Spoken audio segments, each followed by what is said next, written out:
মাছের চপ বানানোর জন্য আমি প্রথমে পেঁয়াজগুলোকে কুচো করে কেটে লাল লাল করে ভেজে নিয়েছিলাম আর একটা পেস্ট বানিয়ে রেখেছিলাম। এর মধ্যে ছিল আদা, রসুন, কাঁচা লঙ্কা, গোটা গরম মশলা, জিরে আর ধনে।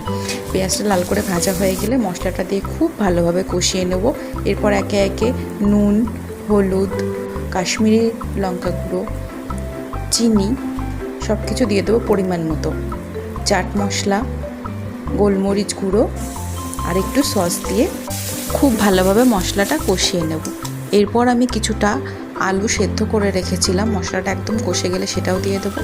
আর মাছটাকে আমি আগেই নুন হলুদ দিয়ে সেদ্ধ করে রেখে কাটা ছাড়িয়ে নিয়েছিলাম, সেটাও দিয়ে দেবো। তারপরে ধনে পাতা, কাসুরি মেথিও দিয়ে পুরটাকে একদম রেডি করে একদম চ্যাপটা করে শেপের তৈরি করে নেব। এরপর আমি একটা ডিমের ব্যাটার তৈরি করে রেখেছিলাম, এর মধ্যে দেওয়া ছিল গোলমরিচ গুঁড়ো আর অল্প নুন। সেটার মধ্যে তো চপটাকে দিয়ে খুব ভালোভাবে মাখিয়ে নিয়ে তারপর আবার বিস্কুটের গুঁড়ো করা ছিল, সেটার মধ্যে একটা লেয়ারই আমি করেছি, কারণ আমরা ডবল লেয়ার ঠিক পছন্দ করি না।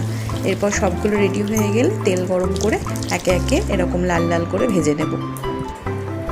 ব্যাস, আজকে একদম রেডি মাছের চপ। কেমন হয়েছে অবশ্যই জানিও।